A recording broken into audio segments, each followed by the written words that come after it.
Selamat tahun baru. Saya yakin kalau ada tahun baru ya pasti ada kekuatan baru kan. Ada hikmat baru, strategi baru, ya ada opportunity baru percayalah.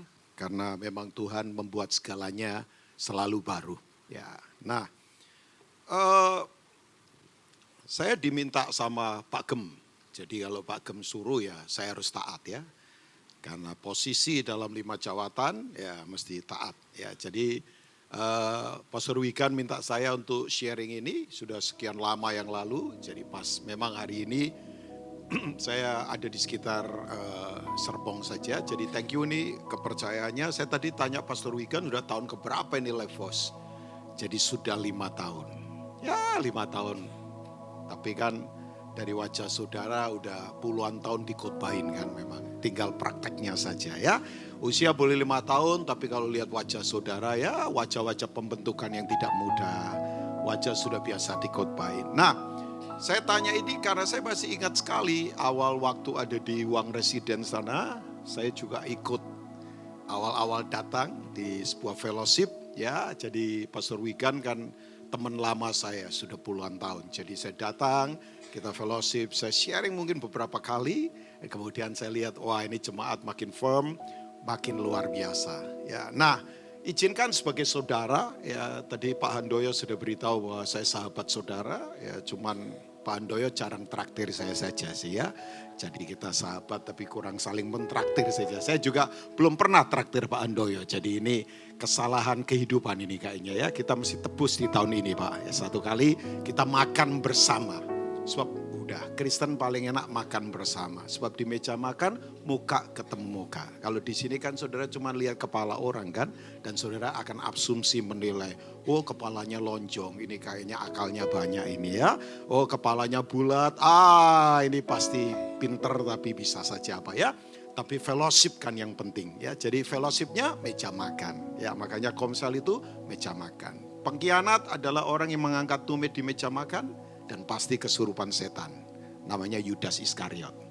Ya, jadi dia kesurupan, dia tinggalkan meja makan. Nah, izinkan saya berbagi sebagai friend, sebagai saudara. Ya, tema saya ya agak sedikit keren supaya orang melihat saya sebagai pembicara keren kayaknya ya. Padahal sebenarnya ini tema biasa saja. Adaptasi, fleksibel dalam perubahan yang terjadi di depan. Jadi kita mesti beradaptasi. Kita mesti fleksibel. Saya tidak ngomong kompromis ya saudara ya. Ya Paulus berkata begini, saya ketemu orang Yahudi, saya seperti Yahudi. Saya ketemu orang Yunani, saya akan seperti orang Yunani. Saya ketemu orang yang berada di bawah hukum Taurat, saya akan seperti mereka. Saya ketemu orang yang tidak ada di hukum Taurat, saya akan seperti mereka. Nah itu yang disebut dengan fleksibilitas. Tapi tidak kompromi. Saya ngomong tidak kompromi ya. Makanya saudara tahu kreatif itu apa sih? Kreatif itu apa sih? Cerdik itu apa sih? Cerdik itu kan definisinya sebetulnya ini. Kita punya kreativitas untuk menyatakan kebenaran, tapi tidak berbuat dosa. Nah itu cerdik namanya. Ya, jadi cerdik, tapi cerdik kan dasarnya harus tulus.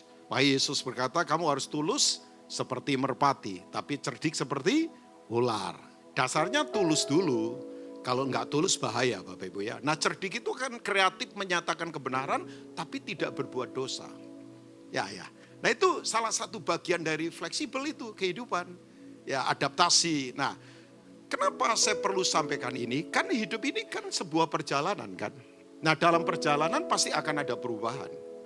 Ya saudara tiap hari sel kita kan berubah ya Bapak Ibu. Berubahlah. Ya kalau sel enggak berubah ya tanya dokter Aldo lah. Pasti nanti gak normal selnya, ya bisa masalah. Berarti bisa kanker, bisa tumor. Loh iyalah, sel tiap hari berubah. Saya gak tahu jumlah sel di tubuh kita mungkin miliatan sel kali. Ya sel yang di sekitar mata, di kepala, di tangan, di mana. Ya silakan hitung sendiri, saya gak mau lah pusing Bapak Ibu ya. Udah biar dokter saja yang menghitung. Tapi sel tiap hari mesti berubah. Nah hidup ini berubah kan Bapak Ibu. Saya selalu bertanya, saya ini sudah berubah belum? Saya di keluarga berubah enggak? Jangan saya masih tetap kasar walaupun saya seorang pengkhotbah. Saya berubah enggak dalam karakter? Ya, selama saya ikut Tuhan saya berubah enggak? Ya, karena kedewasaan kan ukurannya itu sebuah perubahan. Nah, saudara enggak bisa lawan perubahan. Memang ada banyak orang yang cepat beradaptasi terhadap perubahan. Tapi ada orang yang lama banget untuk fleksibel di perubahan. Tapi ada orang yang total menolak perubahan. Ya pokoknya gini aja lah, udah gini aja lah. Tahun 2025 ya udah jalanin saja gini saja. Ya istilah kerennya kue sera-sera. Yang terjadi terjadilah. Itu kan ada orang yang begitu ya Bapak Ibu ya. Nah saya mengajak saudara Bapak Ibu yuk. Karena ini kita ada banyak perubahan yang akan terjadi. Ya misalnya, saudara amati enggak? Sekarang cara bergereja udah berubah. Dulu enggak pernah zaman saya kecil ada mau pergi ke gereja mesti daftar dulu. Loh sekarang saudara enggak bisa main-main loh. Kalau saudara mau pilih gereja yang musiknya bagus, yang katanya keren semuanya, saudara mesti daftar dulu. Mesti daftar lewat online. Saya enggak tahu nanti satu kali level juga begitu, saya enggak tahu. Ya bisa saja karena terlalu banyak orang, gedung enggak muat, bisa saja. Wong kalau hari Minggu saja penuh saya lihat ya. Iyalah, ya penuh. Ya, tapi saya ingatkan saudara, nanti di parkiran jangan ribut kalau terjadi apa. Cepet-cepetan di gereja ngangkat tangan, di parkiran kemudian tonjok-tonjokan. Janganlah saudara ya, jangan. Tapi kan betul kan, sekarang terjadi perubahan yang itu, yang tadi saya katakan. Ya, kemudian sekarang berubah, katanya. Saya nggak tahu di sini ya. Banyak anak muda sekarang nikah, nggak mau punya anak. Makanya sekarang Jepang, Korea lagi mengalami yang disebut dengan alone dying. Orang sekarat sendirian sekarang. Ya, saya kemarin baca podcastnya Renal Kasali, saya kaget. Relawan sampai kurang orang di Jepang dan Singapura juga termasuk. Orang tua sekarang bayangkan, gak dikunjungin anak. Ya. Wah, orang berkata kan ada anti-aging, orang bisa panjang umur. My question, buat apa panjang umur ya? Kalau nggak jelas dalam kehidupan. Sebab beberapa fenomena sudah tahu ya. Orang tua pada pergi ke hutan terus tiba-tiba ngilang saja. Ya, hilang. Karena kesepian. Sampai saya berkata, wow. Saya punya teman sekarang lagi bikin itu kan. Perawatan tuh orang-orang tua dari Jepang di Bali. Ya profit secara bisnis. Tapi dia siapkan suster-suster yang pelayanan semua. Yang cinta Tuhan, yang tahu firman loh Pastor Wikan. Jadi mereka melayani ini. Ya ini yang namanya pelayanan persiapan menuju kekekalan. Ya jadi kayak banyak yang meninggal di Bali kan. Dan dalam kesepian itu firman ditabur, didoakan, dilayani. Ya mereka meninggal sudah kenal Tuhan. Itu kan salah satu bentuk penjangkauan bagus sebetulnya. Ya, nah saya nggak tahu ada saudara yang berpikir ke sana, siapa tahu ada tanah di sana, saudara bangun itu. Ya, ada banyak hal yang perlu kita kerjakan. Ya profit tentu adalah, tapi tujuannya tetap untuk mengerjakan kehendak Tuhan. Saya berkata, berubahnya ya sekarang ya. Anak muda banyak yang nggak mau punya anak katanya sekarang. Apalagi sejak COVID. Ya, orang berkata ngurusin diri saja sulit, apalagi ngurusin ya keluarga, ngurusin anak. Saya beritahu, gak usah takut. Berkat datang dari Tuhan, bukan dari manusia. Aminnya kurang mantap kayaknya saudara ya. Nah kita akan ada banyak perubahan. Nah memang betul dalam perubahan, yang paling gak enak karena gak nyaman. Karena perubahan mengganggu kita pasti. Yang biasanya kita bisa kendalikan, tiba-tiba gak bisa kita kendalikan. Ya kan? Tapi bagusnya di perubahan. Saya gak tahu kan kalau tiba-tiba nanti kesehatan saudara berubah di tahun ini. Misal, dokter vonis, aduh sakitmu berat ini. Kayaknya obatnya langka ini, mahal lagi. Oh bisa. Atau tiba-tiba saudara tiba-tiba mengalami promosi apa. Saya kemarin ketemu teman saya, puluhan tahun saya kenal dia. Orang dari usaha lain, chemical. Sekarang tiba-tiba jadi prestir di sebuah di sebuah properti. Gedenya luar biasa propertinya. Ya, tapi dia bilang begini, Pak Rubin tahu nggak? Mendadak tiba-tiba Tuhan taruh saya di posisi ini sebagai prestir. Padahal background saya bukan orang properti. Oh my God. Tapi ya sekarang saya harus ngurusin sekian ribu masalah yang harus saya beresin. Tapi satu-satu bisa tuh. Saya kemarin ngobrol banyak sama dia. Ya lokasi cukup bagus, hawa sejuk. Sampai saya bilang, ya ada yang murah-murah enggak Pak? Oh ada, yang masih di bawah 1 masih bisa Pak Rubin. Tapi nanti kalau kita sudah bagus lagi, ya udah mungkin harga bisa naik. Tapi tiba-tiba perubahan terjadi. Ini teman lama saya ya ampun puluhan tahun. Ya, nah saya beritahu buat Bapak Ibu semua, bagaimana kita beradaptasi. Kalau di tahun ini tiba-tiba nanti misalnya ada sesuatu yang merubah kita, kesehatan kita kah, bisnis kita kah, keluarga kita kah, apa saja pertanyaan saya. Apa sih yang harus kita lakukan untuk adaptasi, untuk tetap fleksibel di tengah perubahan? Ya, jadi kita tidak bisa lawan perubahan kan Bapak Ibu. Tahu nggak Bapak Ibu? Satu-satunya yang tidak berubah adalah perubahan itu sendiri. Ya, jadi itu perubahan tidak akan bisa kita lawan. Nah, saya ingin mengajak kita. Ada satu orang, saya kasih contoh orang ini. Ya, menurut saya, he is the most outstanding person in his generation. Orang itu adalah namanya Rasul Paul. Ini orang menurut saya luar biasa. Iyalah, kenapa saya berani berkata bahwa he is most outstanding person in his generation. Ya, menurut saya orang ini adalah orang yang begini. Masa depannya keren asli. Anggota Sanhedrin.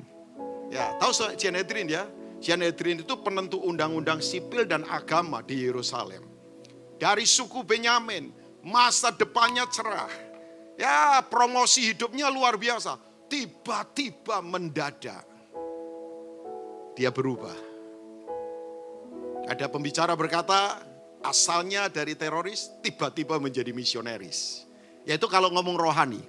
Tapi hidupnya tiba-tiba berubah. Kemudian apa yang terjadi? Hidupnya mengalami penderitaan. Hidupnya mengalami aniaya yang luar biasa. Kalau menurut saya kalau ada orang yang teraniaya begitu hebat, adalah Rasul Paulus. Ya, dia berkata begini, saya sering lapar karena nggak ada makanan. Jadi puasa karena terpaksa kan. Kalau Bapak Ibu kan mungkin karena puasa karena dipaksa. Dipaksa keadaan, dipaksa lagi problem baru puasa. Ini puasa karena terpaksa. Keluar masuk penjara sudah biasa. Ya coba, ini orang menurut saya luar biasa. Tapi begini, kalau ada penulis Alkitab pribadi, maksudnya kitab paling banyak di Alkitab pribadi paling banyak. Itu namanya Paulus, pribadi ya Bapak Ibu ya. Paling banyak kitabnya. Pribadi loh Bapak Ibu sekali lagi ya. Tapi orang ini Bapak Ibu, waktu ngalami perubahan. Ya apa sih sebetulnya yang dia bangun sampai dia bisa fleksibel, adaptasi. Bahkan dia akhirnya menjadi orang yang pengaruhnya begitu luar biasa. Nah saya mau belajar dari orang ini. Menghadapi tahun ini gak gampang kan katanya ya macam-macam lah. Pak ini ada virus baru Pak di depan. Pak geopolitik gak jelas ini Pak. Pak inflasi di depan mata Pak. Apa saja dunia katakan. Semalam kita berdoa saya istri dan Tata. Selalu itu sudah rutin tradisi kita ya. Tiap malam menjelang pergantian tahun kita berdoa bersama-sama. Ya Tata doa dia berkata akan ada banyak perubahan di depan. Ya memang betul. Tapi jangan takutkan. Tuhan kita adalah Tuhan yang mengatasi semua perubahan. Amin. Nah, saya ingin mengajak kita yuk baca Kisah Rasul 22. Ayat yang ke-6 sampai ayat yang ke-10 dari Alkitab kita. Sekali lagi saya katakan, he is the most outstanding person in his generation. Ini orang hebat. Tapi tiba-tiba hidupnya berubah total. Nah, Kisah Rasul 22 ini sebetulnya menceritakan kejadiannya di Kisah Rasul pasal 9. Ya, jadi 2 kali dia menceritakan ya, di pasal yang lain saya lupa pasal berapa itu. Mungkin waktu dia ketemu siapa sih? Kaisar dari Roma. Tapi begini Bapak Ibu, ini Kisah Rasul 22 itu dia cerita sama orang-orang Yahudi yang menangkap dia waktu dia sedang melakukan nazar di Yerusalem. Dia ditangkap. Ya, saudara tahu ceritanya, baca saja di pasal sebelumnya. Nah kemudian dia mau dianiaya. Kemudian dia ceritakan pengalaman hidupnya. Let's see, ayat yang ke-6 boleh? Kisah Rasul 22 sampai ayat yang ke-6 sampai ayat yang ke-10. Tetapi dalam perjalananku ke sana, perjalanan ya Bapak Ibu ya, ketika aku sudah dekat Damsyik, yaitu waktu tengah hari. Jadi waktu itu jamnya tengah hari. Katakan tengah hari Bapak Ibu. Berarti kalau tengah hari ya pasti terang panas. Ya.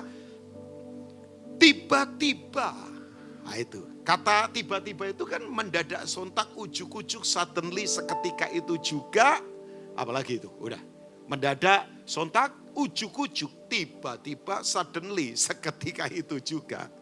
Kalau orang Jerman tahu lebih keren lagi. Makjegagik.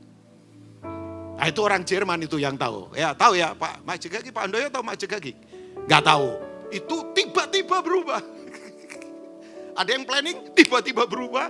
Ada yang berkata sehat, tiba-tiba paginya sakit. Ada yang berkata semua baik-baik, tiba-tiba terjadi hal yang tidak enak. Saya aneh ya, catat ya, akhir tahun. Pesawat masalah lebih dari 4 pesawat. Terakhir Swiss. Jeju. Aneh itu. Orang berteori katanya, nabrak burung. Waduh, memang burung paling gampang disalahkan sih. Aduh, kasihan ya burung-burung ini disalahkan. Tapi, itu, ya nangis saya, nangis. Lihat keluarga para korban, bayangkan. Udah mendarat, udah landing.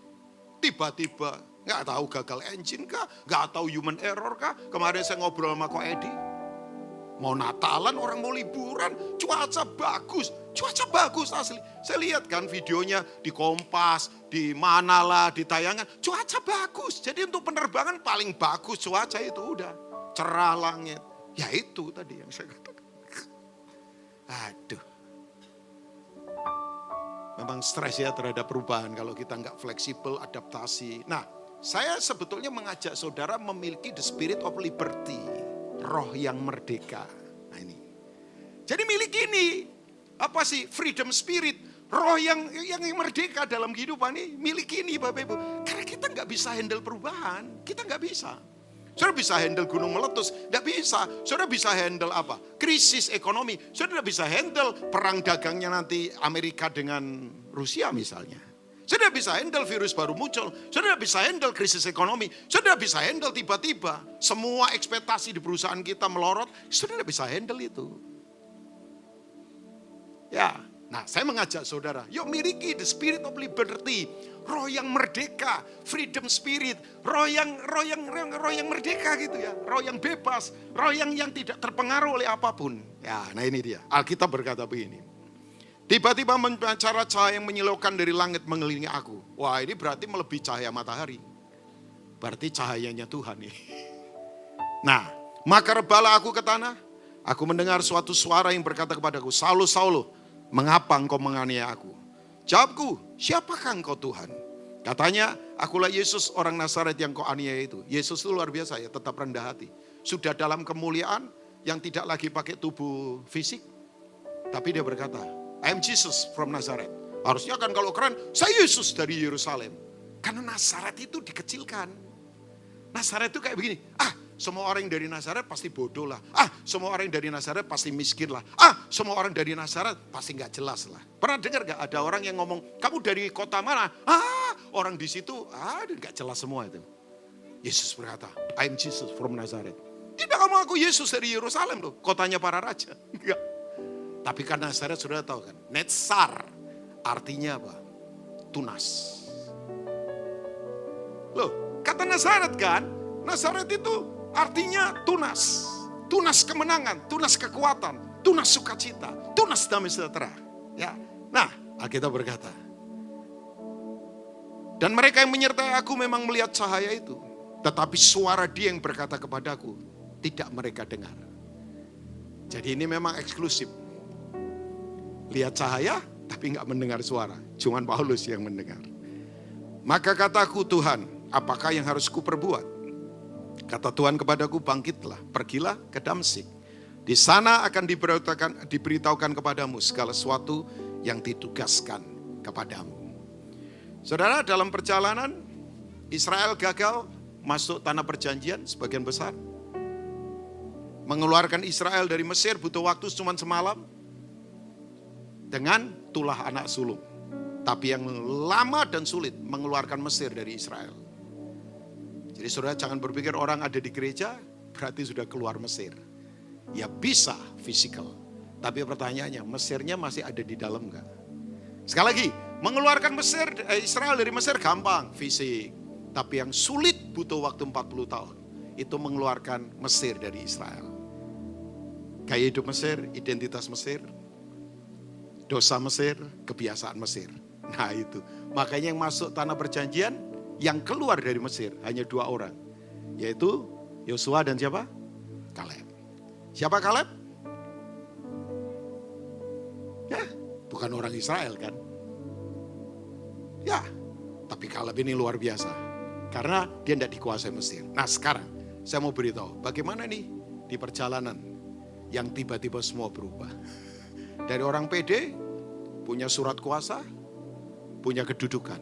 Mendadak sontak tiba-tiba hidupnya total berubah. Nah saya belajar dalam perubahan ini. Saya lemparin prinsip Bapak Ibu ya. Saya nggak bisa mendirect saudara mesti begini-begini, enggak lah. Ya nggak bisa lah. Wong saya sendiri terus belajar untuk mengerti kok. Jadi saya nggak tahu saudara mesti bagaimana, ya saudara harus menikmati atau mengalami yang saya sebut dengan self discovery. Saudara mesti menemukan dalam perjalanan perubahan ini apa yang Tuhan mau dalam kehidupan kita. Saya nggak tahu, ada beberapa saudara yang sedang mengalami perubahan. Ya, either enak atau tidak enak. Ya, apa prinsipnya dari ayat-ayat ini? Kan pendeta kan mengajak saudara selalu membawa prinsip saja ya. Tapi yang pertama begini, saya suka pertanyaannya Paulus. Siapa engkau, Tuhan? Terjemahan TB2 berkata, siapa engkau, Tuhan? Nah, saya tarik prinsipnya begini Bapak Ibu. Kata pertanyaan siapa engkau Tuhan, itu sebetulnya kan menunjukkan kerinduannya dia. Untuk begini, menjadikan dia itu sebetulnya menjadi yang utama dalam kehidupan kita. Nah saya cuma punya pertanyaan sederhana. Masih enggak Yesus jadi raja dalam hidup kita? Ya kalau orang agamawi berkata, ya masih Pak. Hang on. Tapi kalau ambisi kita masih tetap mendominasi kita, keinginan kita yang masih diutamakan, ya berarti belum kan?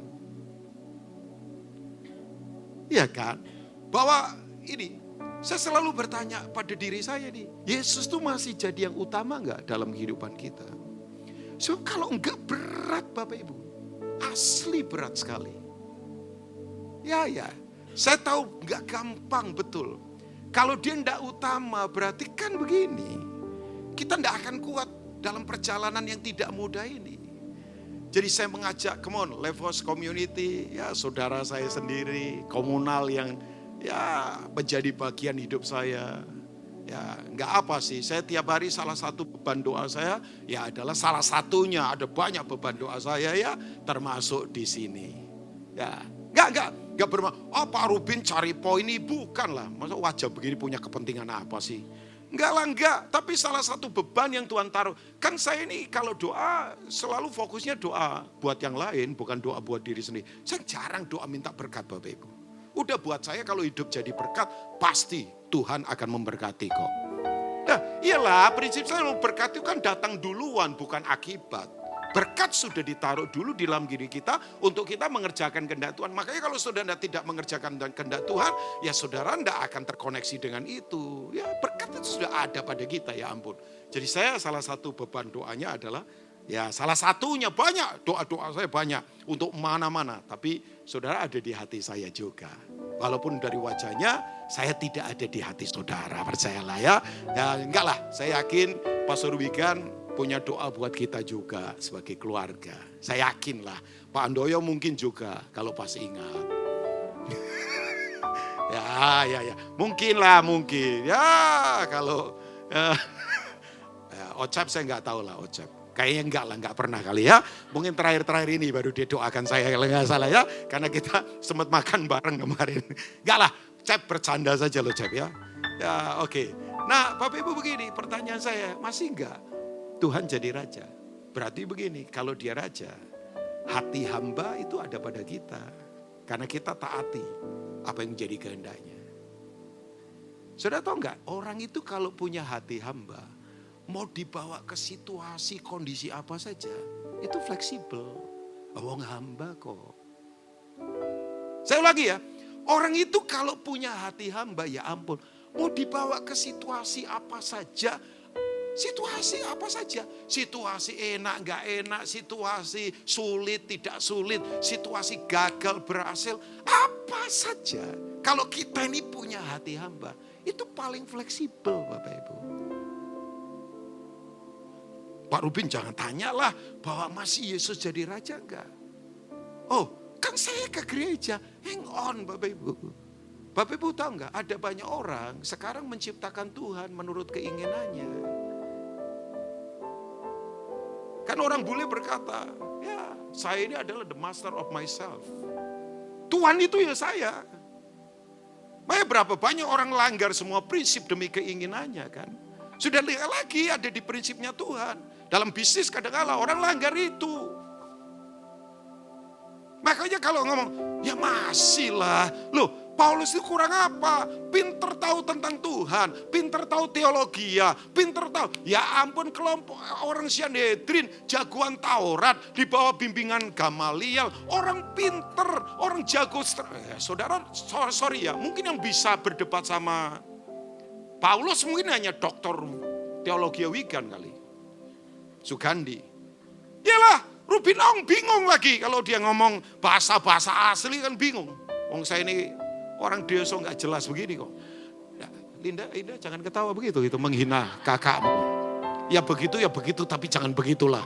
Jangan terlalu diekspresikan ketawanya jadi kayaknya kakakmu gimana begitu. Nah, maksudnya begini, coba bayangkan, coba bayangkan. My question, kurang apa Paulus? Ahli teologi ya. Mungkin kalau sekarang hidup dia akan ciptakan universitas teologi terbaik yang ada di Indonesia dengan buka cabang di mana-mana. Dia akan menulis banyak buku teologi. Dia akan berceramah tentang teologi. Dia akan ngomong tentang Tuhan dari bahasa aslinya. Dia akan bilang apa saja aturan-aturan Taurat. Dia hafal, my God. Cuman pertanyaannya ternyata, who are you Lord? Siapa Yesus menurut saudara? Tanda dia raja, ya kehendaknya terjadi. Kalau keinginan kita terus yang masih mendominasi, aku terus, aku, me, myself. Ego kita, ya belum berarti. Makanya orang seperti ini perlu ditabrak oleh kemuliaan Tuhan. Ditabrak kemuliaan Tuhan. Ini yang namanya tabrakan kemuliaan. Matanya dibikin buta supaya tidak melihat. Saudara tahu enggak? Orang kalau matanya buta tidak melihat, butuh bantuan orang lain. Coba kalau melek Pak, enggak butuh bantuan.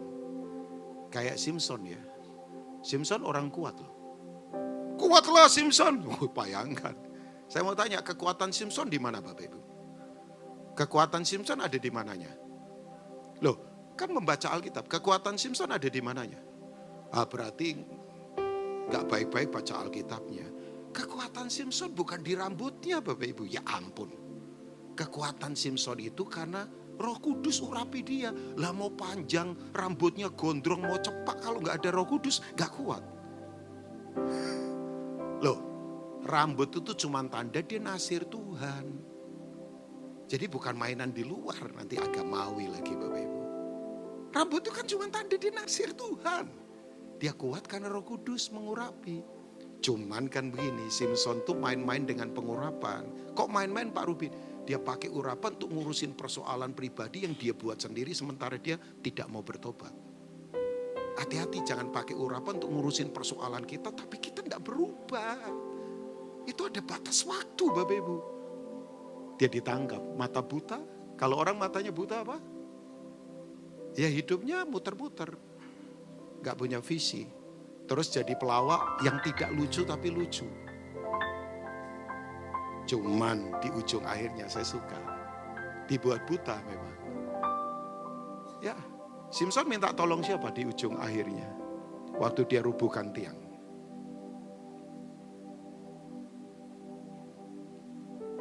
Ya, ayo. Pak Handoyo? Ya, bukan Pak Handoyo yang dimintain tolong Bapak Ibu. Ya, anak kecil kan Pak, betul. Saudara, kalau ada orang hebat mau minta tolong anak kecil, berarti mata hatinya sudah dibuka itu. Karena kalau enggak mungkin. Nah, ada tiang di sini di mana? Dituntun. Fisik buta, tapi hati matanya mulai terbuka. Makanya Alkitab berkata, yang dia bunuh waktu matinya lebih banyak daripada waktu Simpson hidup. Ya, saya kembali lagi ke sini. Ya, nanti bisa kemana-mana. Tapi saya beritahu, siapa Yesus menurut saudara? Yuk jadikan dia raja. Karena kita akan kuat di semua musim kehidupan apapun. Kalau kita jadikan dia menjadi raja. Tolong jangan ciptakan Tuhan sendirilah, udah cukup. Ya. Katanya. Religious Bureau dari FBI mencatat di Amerika dalam waktu 20 tahun terakhir ini, ada puluhan agama baru yang muncul.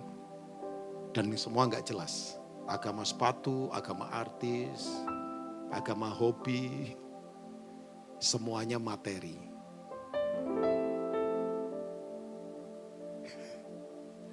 Saya kemudian berkata, oh my God. Ya. Yuk kembali yuk di tahun ini. Yesus adalah Raja dalam kehidupan. Saya mengajak Bapak Ibu ya. Nah, yang kedua. Ini prinsip ya. Dalam perubahan yang harus kita bangun apa? Saya suka pertanyaannya dia. Apa yang harus aku perbuat? Berarti ini berbicara apa? Kalau tadi kerinduan. Everybody say kerinduan. Ada desire. Tapi yang kedua adalah prioritas. Apa yang harus ku perbuat? Dipikir orang pinter ya. Ternyata. Saya suka kata-katanya Rick Warren. Tahu Rick Warren ya?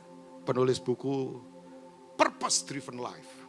Buku fenomenal. Jutaan buku dicetak. Itu buku abad ini yang menurut saya fenomenal sekali. Saya baca ulang buku itu. Dari mulai yang soft cover sampai hard cover saya punya.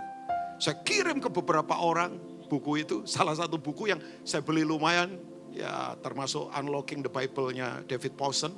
Saya kirim banyak puluhan buku. Ya saya baca bukunya Rick Warren. Sudah baca ya? Kulik-kulik lah. Tiap hari saudara kulik buku itu. Bagus itu. Praktis, sederhana, gak rumit. Ya Rick Warren berkata begini. Ya karena kita ini ciptaan. Ya kita harus ikutin pencipta, bukan pencipta ikutin ciptaan. Wih itu kata-kata biasa tapi kayak peng, kayak ditampar. Pek. Loh saya ini ciptaan, ya saya harus mengikuti pencipta. Bukan pencipta saya mengikuti saya yang adalah ciptaan. Kan itu kata-kata bagus Pak Andoyo ya. Praktis, simple, sederhana, tapi dalam. Oh iya ya, nah sekarang. Saudara kalau saudara punya prioritas hidup adalah Tuhan. Maka tandanya apa? Ya agenda kita sendiri harus dibuang memang. Biar agendanya Tuhan yang terjadi. Kadang-kala aneh ya, orang gak tanya Tuhan, gak berdoa, putuskan apa. Begitu gagal, yang disalahkan gereja, yang disalahkan Tuhan, yang disalahkan siapa. Lah Tuhan kan tanya begini, lah kamu putusin sendiri, masa aku yang disalahkan. Makanya saya dorong Bapak Ibu semua. Yuk, prioritas kita di tahun ini adalah begini. Saya mau atau Tuhan yang mau? Istri saya selalu bilang begini sama saya. Dia kadang-kadang kalau mikir dalam, tajam. Dia bilang begini, sayang, kamu jangan asal bantu orang loh. Loh, kan dia sulit, kan dia butuh. Oh iya belum tentu juga. Karena begini, kadangkala kamu tuh memotong prosesnya Tuhan sama orang ini. Orang ini Tuhan sedang bentuk supaya karakternya jadi kuat. Sementara kamu langsung kemudian tolong. Ya dia mungkin dapat pertolongan tapi karakter gak berubah kan. Ya saya berbantah sama dia. Ya berbantah, ya pendeta boleh juga lah bantah-bantahan. Tapi setelah itu pelukan dan kita ya bersukacita bersama. Tapi saya bilang, tapi kan belum tentu kan. Dia bilang, bahwa yang betul kan Bapak Ibu. Kadang-kala kan begini pertanyaan saya. Kita ini yang ingin atau memang Tuhan yang ingin kan? Ya. Saya nggak tahu dari Bapak Ibu begini. Kan kadang-kala orang betul kan. Begitu sudah nabrak tembok, kemudian berkata, kok bisa begini ya? Nah, saya ingatkan saja buat Bapak Ibu semua. Yuk, kembali kepada begini. Prioritas Tuhan yang harus yang jadi utama. Artinya sekali lagi, agenda kita harus kita taruh. Ya, saya kan mungkin beberapa kali saya sudah katakan buat Bapak Ibu, jadwal ini di depan. Ya, udah pada masuk sampai dia kadang-kadang bingung ngatur jadwal. Ya, mungkin Pastor Wigan juga kalau nggak di stop, ya jadwal sudah pada masuk kali. Sampai ada yang minta jadwal tahun 2026. Ya sampai berkata, ya ampun Pak, saya nggak tahu Tuhan sudah datang atau belum kan. Ya oke juga. Ada kemarin teman saya berkata, Pak Ruben isi Natal ya di tahun 2026. Hah? Ini 2025 belum kita jalani, saya nggak tahu apa yang akan terjadi dengan hidup saya di tahun ini. Tapi saya berkata, ya, ini teman dekat. Ya saya bilang, nantilah Pak di pertengahan tahun kita atur-atur saja.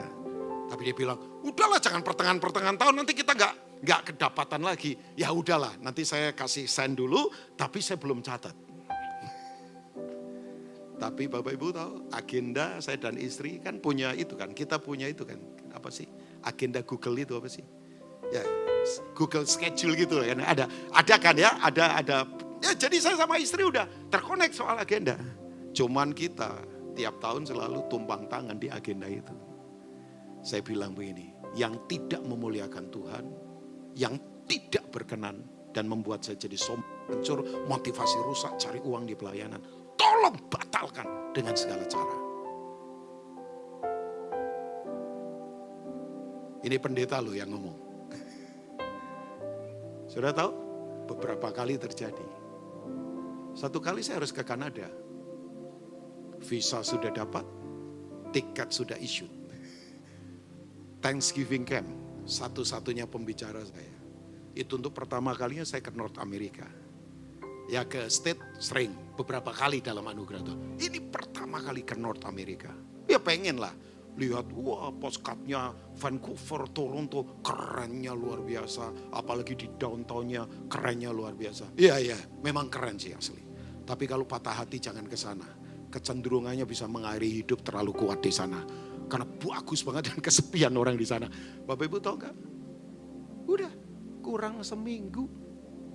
Gara-gara apa? Saya ngomong sama teman-teman saya. Mau ke North America loh. Keren gak? Keren gak? Jauh loh ini. Ini teman dekat saya. Kita lagi bercanda. Tiba-tiba panas dingin. Panas turun. Panas turun. Dokter Yanto periksa, cek darah Pak Ruben. Begitu cek darah, Pak Ruben hasilnya demam berdarah. Jadi tolong Bapak jangan berangkat kemana-mana. Pak isu tiket, tak peduli atas nama dokter saya bilang, jangan pergi. Ya demam berdarah tidak bisa diobati di North America.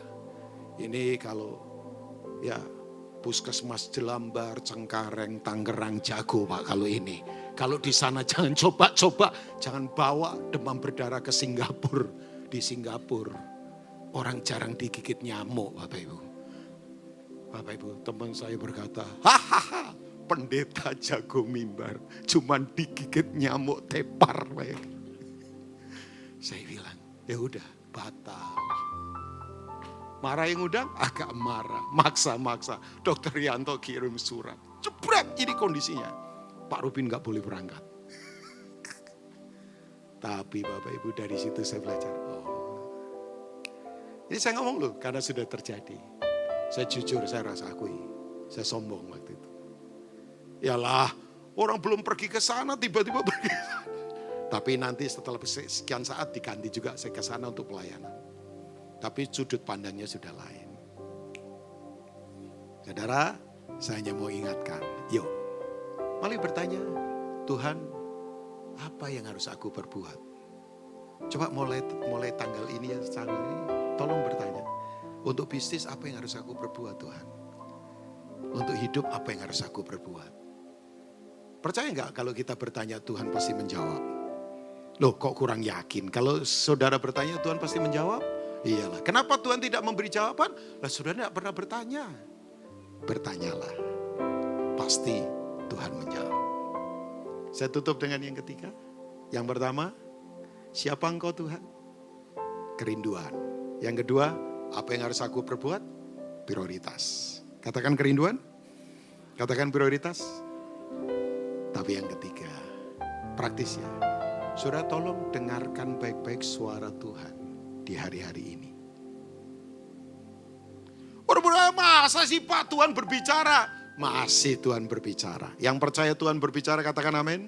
Lewat firman-Nya dia berbicara, lewat situasi dia berbicara, lewat komsel kita dia berbicara. Makanya belum ke komsel lah.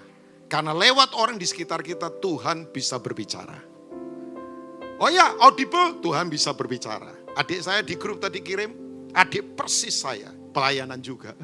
Semua alam tiba-tiba perutnya sakit, wah sampai dia harus nahan sakit. Wah, mesti gulung-gulung di kasur.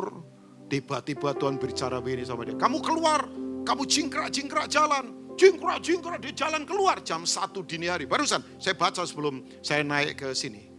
Wah dia jalan, lari-lari di sekitar rumahnya di Magelang dia kan. Padahal Magelang dingin kan, saya tinggal di Magelang beberapa tahun.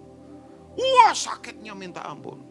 Terus kemudian Tuhan bicara begini sama dia. Ini aneh, audible banget. Pulang ke rumah, pulang. Begitu kencing Bapak Ibu. Keluar batu segini. Batu hitam itu, gak tahu batu empedu atau apa. Udah lega. Ya dia share di grup tadi, di grup keluarga. Nah kita di keluarga yang begini-begini kita ceritakan. Kan ada keponakan-keponakan saya. Supaya mereka tertular dengan pengalaman iman kan. Karena selama ini kan orang, ya ampun. Yang aneh orang Kristen gak percaya Tuhan masih berbicara. Tapi dia percaya suara TikTok. Gak jelas itu suara dari mana. Kita masih percaya suara yang lain. Tolong begini, dengarkan. Tuhan berkata begini. Saulus waktu itu namanya. Kamu pergi ke Damsyik, tetap ke Damsyik. Tadinya dia ke Damsyik untuk menganiaya. Tadinya dia ke Damsyik punya tujuan mementingkan diri sendiri. Dia bisa dapat kekuasaan. Dia dapat reward dari apa yang dia lakukan, menyenangkan manusia. Tapi setelah dia berjumpa dengan Tuhan. Tetap ke Damsyik? Oh tetap. Tapi sudut pandangnya sudah berubah. Dia ke Damsyik untuk apa? Menginjil. Dan saudara tahu nggak? Nah ini saya tutup dengan ini penting banget. Sementara Saulus mengalami begitu matanya buta, Tuhan siapkan penakut namanya Ananias. Orang Yahudi di Damsyik. Ini asli penakut banget. Dia siapkan Saulus, dia siapkan Ananias. Dua orang tidak pernah bertemu di sejarah berbeda, ekonomi berbeda, background berbeda. Tuhan ngomong ini, Ananias, kamu nanti ke jalan itu ya, kamu akan ketemu orang namanya Saulus. Orang ini aku siapkan untuk menjadi suaraku buat bangsa-bangsa lain. Gentiles. Langsung Ananias, gak mau Tuhan, ini bahasa saya. Ini penjahat kelas berat ini. Orang tahu dia penganiaya, semua orang takut. Enggak, aku punya rencana buat dia. Bagianmu tolong temui dia saja. Bapak Ibu akhirnya takut-takut dia bergerak juga. Nah saudara tahu, terjadi faith connection. Dua orang berbeda ketemu. Ananias ngomong, Tuhan bicara Saulus padaku. Sementara dia berkata-kata. Mendadak sontak tiba-tiba. Selaput mata yang tertutup. Itu gugur. Hari ketiga. Terbuka. Nah saya beritahu. Pandang wajah saya. Ini penting yang saya katakan. Dari tadi penting sih. Ya cuman karena ini mau saya tutup. Jadi tolong perhatikan Bapak Ibu. Kalau Bapak Ibu yang pertama. Punya kerinduan. Yang kedua punya prioritas. Yang ketiga dengar suara Tuhan. Tahu enggak? Dalam perjalanan ini akan ada koneksi ilahi yang tidak terbatas yang saudara akan mengalami di bisnis, di keluarga, di kehidupan buat anak-anak masa depan. Ada koneksi-koneksi ilahi yang Tuhan akan kerjakan buat kita. Jangan takut. Kalau Tuhan sudah buat itu. Oke, saya mau tutup. Israel keluar dari Mesir.